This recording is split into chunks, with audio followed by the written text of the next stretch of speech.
நாடாளுமன்ற தேர்தல் வரப்போகுதுன்னு மத்திய அரசாங்கமும் சரி மாநில அரசாங்கமும் சரி வேகமாக தங்களுடைய பட்ஜெட்டை தாக்கல் பண்ணாங்க. மத்திய அரசாங்கம் பண்ண பட்ஜெட்ல எந்தவித மாற்றமும் பெருசா இல்லை. ஆனாலும் இதை விமர்சனம் பண்ணணும்னே திமுக கடுமையான விமர்சனம் பண்ணியிருக்காங்க.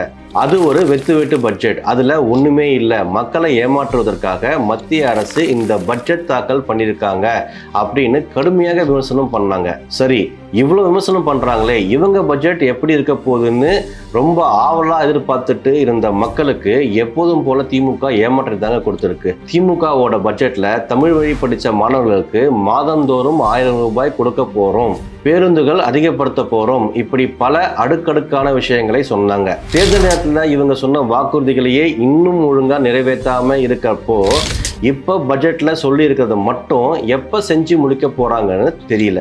இதுல ரொம்ப முக்கியமா ஒரு விஷயத்தை பத்தி பேசணும்னு நினைச்சேங்க.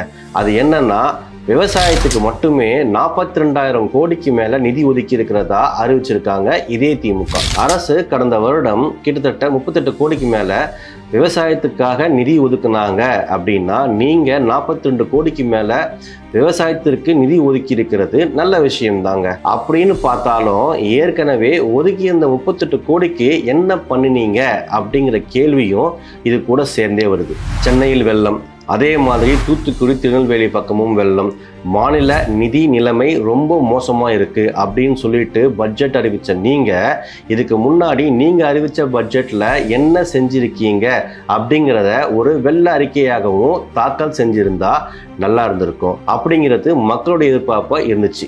ஆனா அது எதையுமே திமுக செய்யாததுக்கு காரணம் அந்த 38 கோடிக்கு திமுக கிட்ட கணக்கு இல்லை அப்படிங்கிறது தான் உண்மை. மழை இல்லாம, தண்ணி இல்லாம, கடுமையான வெயில், மழை அதிகம், இப்படி பல காரணங்களால விவசாயிகள் கடந்த வருஷம் கடுமையா பாதிக்கப்பட்டிருக்காங்க. எப்படி வெறும் வாய் வார்த்தையில் 38 கோடியை விவசாயத்துக்கு ஒதுக்கினாங்களோ அதே மாதிரி தான் இந்த 42 கோடியும் விவசாயத்துக்காக திமுக ஒதுக்கி இருக்காங்க அப்படின்னு மக்கள் யோசிக்க தோணுது.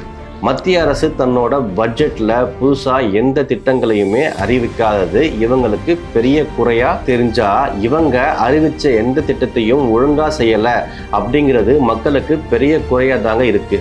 மக்கள் சார்பாக திமுக அரசாங்கத்துக்கிட்ட சொல்லிக்கிறது ஒண்ணுதான், நீங்க பட்ஜெட்ல எவ்வளவு தொகை அறிவிச்சிருக்கீங்க அப்படிங்கிறது முக்கியம் இல்லை, அறிவிச்ச தொகையில பாதியாவது மக்களுக்காக செலவு செஞ்சிருக்கீங்களா அப்படிங்கிறது தாங்க முக்கியம்.